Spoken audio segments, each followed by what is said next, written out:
Simon Kinberg is going to be producing Star Trek. He's also going to be writing and producing the new Star Wars trilogy. Is this the man to take Star Trek and Star Wars forwards? Or is he just the next J.J. Abrams? Welcome to Sidetrack, your sci-fi TV and movie channel.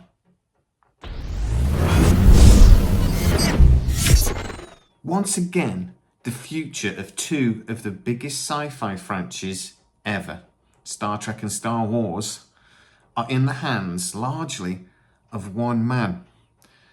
Luckily, that's not J.J. Abrams this time, but it is Simon Kinberg. So, Simon Kinberg is going to be producing the new Star Trek movie with J.J. Abrams, to be fair. But I'm being told J.J. Abrams is really only on this project because he's contracted to be from the original Star Trek movie, and he's not going to be particularly hands-on in the producer role. Simon Kinberg will be.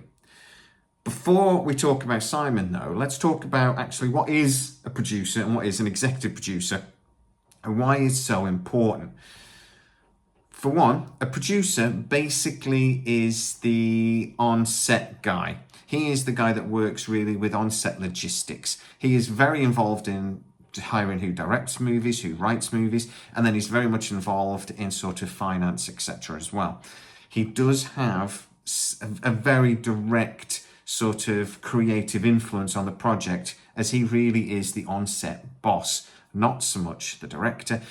I would argue the director probably has the most influence on the creative side of things, but really if the producer doesn't agree, it's not going to happen. An executive producer is a little bit different in that sometimes that can just be sort of a title given to somebody.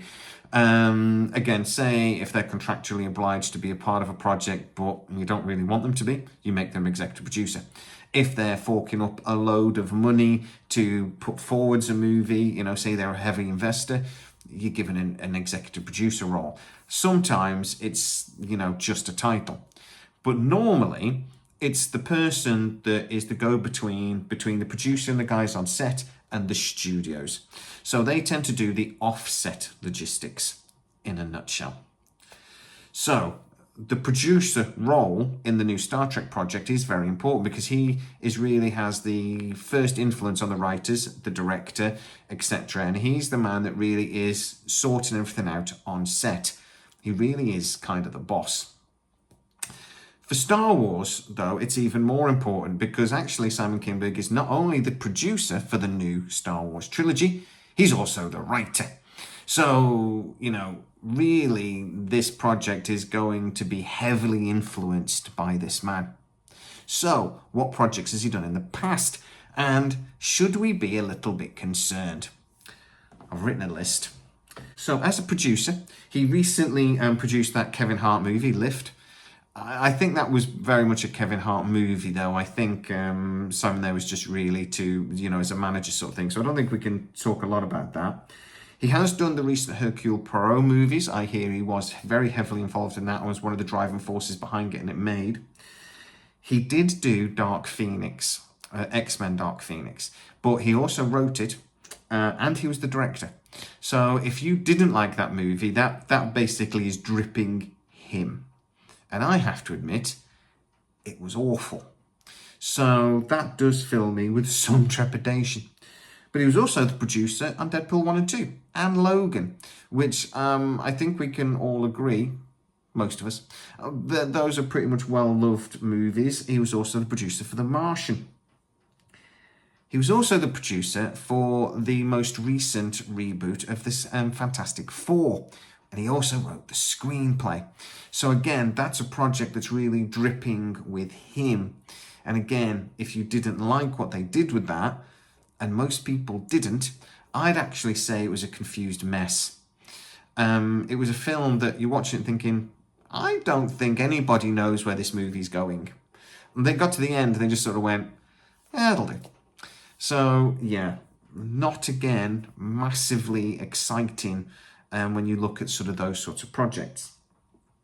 He did do the screenplay for Mr. and Mrs. Smith, and he was the producer. He is also writing and producing the new Mr. and Mrs. Smith TV series, and I have to admit, this first season was brilliant.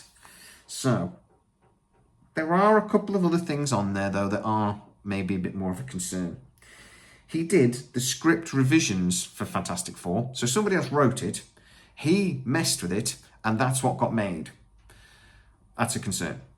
He did script revisions for Elektra, which again wasn't great and wasn't massively well received. He did the script revisions for Catwoman. How do you make that script worse? How bad was it to begin with? But maybe he made it less intolerable. I don't know. And he also did script revisions for Charlie's Angels Full Throttle. That's also not great. So, no. He was the creator behind Invasion, that was on Apple TV, that had, I think, 2 or 3 seasons.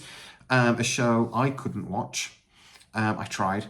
I know apparently it's one of those shows that's a very slow burn and it got better as it went on.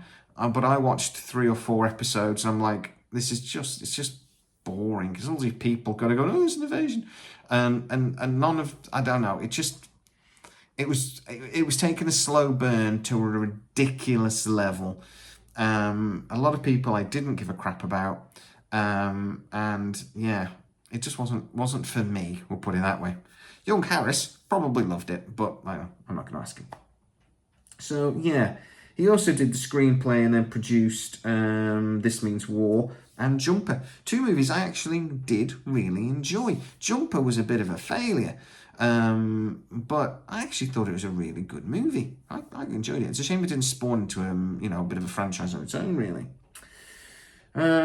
He also was the writer for Abraham Lincoln Vampire Hunter, a film that did not do well at the cinema, but I absolutely adored. So it really is a mixed bag. And if there was anybody that had a 100% hit ratio in these things, then you'd be a bit suspicious. Even Steven Spielberg did some stinkers, and he's considered one of the greatest filmmakers of our generation, really. So I'm not really concerned that there's a few projects in there that aren't perfect. I'm a little bit concerned, though, that the couple of projects that he's been very heavily involved with, like X-Men Dark Phoenix, have not been for me. Also, the Fantastic Four movie, really not for me. Simon Kinberg was supposed to be bringing us the Battlestar Galactica reboot, but that's now gone by the by and won't be happening. At least, not with Simon. So, he's the producer for Star Trek. There is a writer and there is a director lined up. This Star Trek movie is going to be sort of an origin movie. We still don't know exactly what that means, but I'm told that it's planned to be a trilogy of movies, and the end of that trilogy would be the launch of the Enterprise, or seeing us get to the point of the Enterprise being launched. That's what I've been told. At least that's what was pitched at some point. We'll see what actually happens once they kick it through the mill a few more times. The Star Wars trilogy, though, that is, I would argue, really important. Star Wars is a bit of a bypass at the moment, a bit of a crossroads. It hasn't been great and it's had some quite spectacular failures. But it's still a well-loved franchise. But I would actually argue the only real massive failure was The Acolyte. Everything else has been at least somewhat well received by at least some parts of the fan base, if not universally loved. Even the last trilogy, there was bits of it that most people seem to like. There were bits of it they didn't, and J.J. Abrams got a bit of a kick in for. But at the same time, there are bits of it in there that are loved. Having a movie that's going to stand up against the original trilogy is always going to be a difficult task, to say the least. And I don't think very hardcore fans will ever be happy with what is produced. But if we can get a trilogy that is at least well received and well loved by the bulk of the fans, that would be a massive victory for Simon Kinberg. Can he do it? This is a producer that is prolific. He works very hard. If you actually look at his upcoming projects of things that in theory are still on the cards, even though I think a lot of them have sort of got stuck in development hell, he's got about 60 projects on there, and he's got some very cool projects under his belt and in theory being worked on at the moment. Simon Kinberg is actually a name that I heard a couple of years ago that Amazon were trying to get involved in Stargate, but that never happened.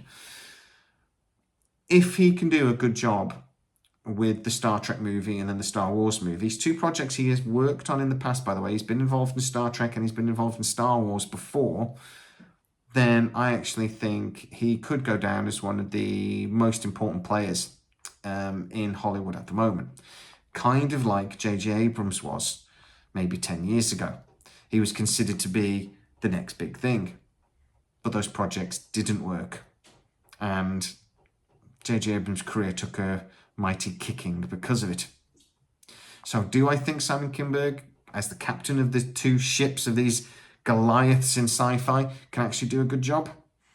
I hope so. It really depends on the team he gets around him because he is only the manager.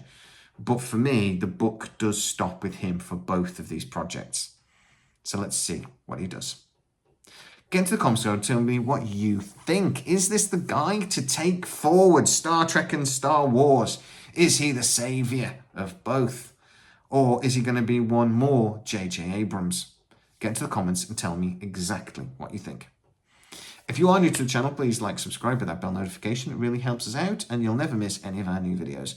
Also, you can go to patreon.com/sidetrack where most of our new videos, including this one, do premiere first and you get to see them without the adverts. Go check it out. As always, please stay safe and I'll see you next time.